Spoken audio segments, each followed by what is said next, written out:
course comme Paris-Conneray, c'est sûr que pour un coureur comme moi, je n'envisageais même pas de gagner une victoire comme celle-là. On avait visé avec Jean-Patrick une élite nationale dans l'année.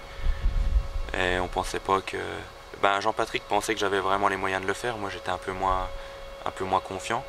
Et puis du coup, on a réussi, donc tout le monde est content. Tu fais vraiment la diff en fin de course ou tu maîtrises vraiment? Ouais, j'ai fait toute la course échappée quasiment. Donc, de toute façon, mes victoires que j'ai acquis par le passé, c'est jamais en ratonnant. Donc, c'est des victoires à la pédale. Là, c'est encore une victoire à la pédale. Donc, je suis vraiment content. Bon, retour en DN2 dans ton équipe alsacienne. Est-ce qu'il y a vraiment un gros fossé entre la DN1 et la DN2? Non, il n'y a pas un énorme fossé. Après, les DN1, elles sont composées quand même des meilleurs coureurs amateurs français. La DN2, c'est juste en dessous, je pense. Il y a vraiment...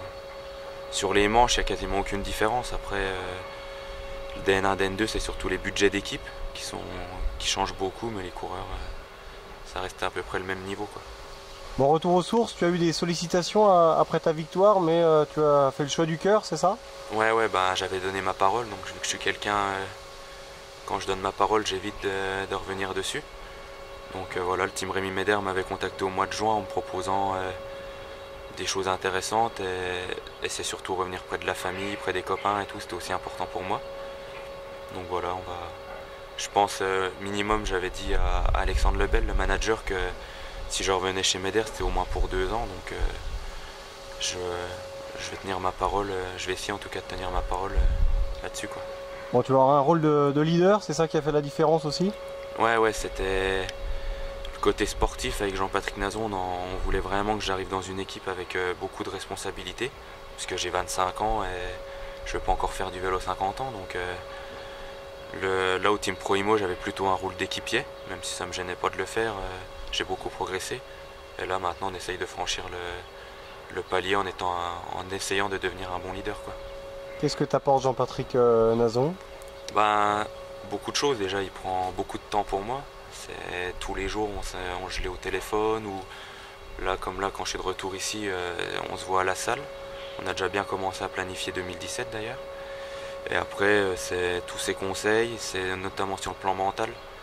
Apprendre à se faire mal sur le vélo, à faire beaucoup de sacrifices.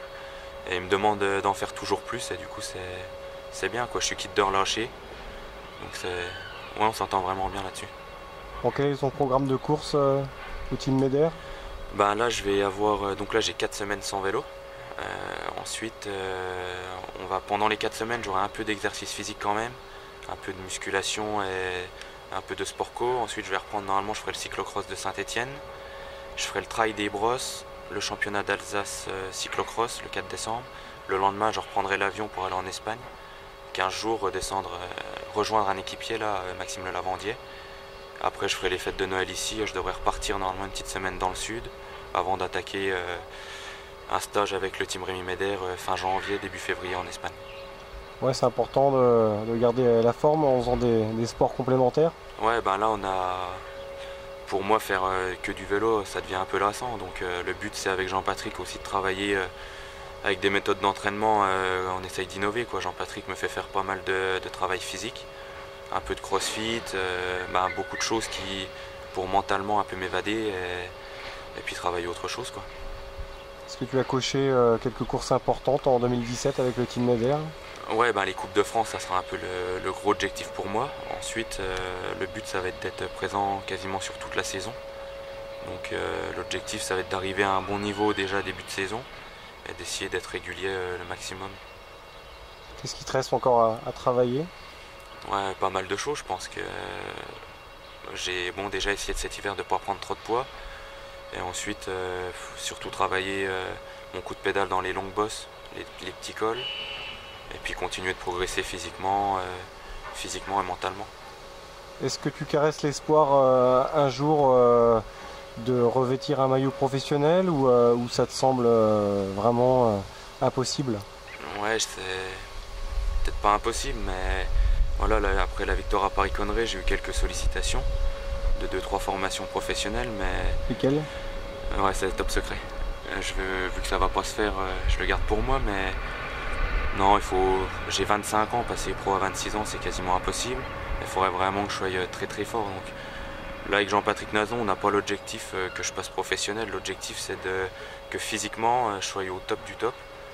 Et ensuite voilà, si j'ai des opportunités, je sais que l'année prochaine j'aurai une personne qui va me suivre, une équipe d'une équipe continentale qui viendra me voir, qui me rendra visite quelques fois à la maison là, Certigny, pour discuter. Mais l'objectif c'est d'abord de faire ma saison avec Meder du mieux possible. Et voilà, le but c'est qu'au Team Rémi Meder on est vraiment une belle équipe et qu'on se fasse plaisir toute l'année et qu'on rapporte des victoires. Ouais, tu retrouves les coéquipiers que tu connais déjà en fait. Ouais, je retrouve pas mal. Le staff je connais par cœur, les équipiers pareil. Et voilà, il y a vraiment des garçons qui ont du talent, Pierre-Henri Young, les frères Huck. Donc eux, ils sont plus jeunes que moi, ils ont encore plein d'avenir et ils auront peut-être les moyens aussi de passer professionnel. Donc moi j'ai un rôle de leader, après c'est aussi de les aider et voilà, que tout le monde soit heureux en fin d'année, que tout le monde soit content de la saison. On va les encadrer tout simplement. Et professionnellement alors, qu'est-ce que tu fais à côté du vélo? Là je vais bénéficier d'un contrat service civique, donc au sein du Team Rémi Meder. Et puis voilà, donc c'était pour moi, ça va être un moyen de commencer à penser à la reconversion pour après le vélo, quoi. Et les entraînements, donc tu monteras un petit peu en Alsace ou ça sera... Ouais, ça va être une partie du temps à Agno, une partie du temps ici. Et puis voilà, on va se partager tout ça. Là, on doit se rencontrer avec les directeurs sportifs et Jean-Patrick Nazon pour bien planifier tout ça pour que voilà, dès le mois de novembre, dès que je remonte sur le vélo, tout soit carré jusqu'à la fin de l'année. Et en fin de carrière, est-ce que tu penses à faire un peu de cyclocross, je sais pas, dans le Team Cross by G4 ou une autre équipe? Ouais, bon, ça on verra, pourquoi pas. Après, Steve, je m'entends bien avec lui. Lui, je sais qu'il veut vraiment des garçons forts en cyclocross dans son équipe. Moi, c'est pas du tout une spécialité. Je prends pas non plus énormément de plaisir à faire ça. Donc, comme Yann Gras, quoi. Voilà, après, si d'ici 2-3 ans, j'en ai marre de la route, pourquoi pas. Mais pour le moment, non. On va rester basé sur le Team Rémi Meder et concentré là-dessus.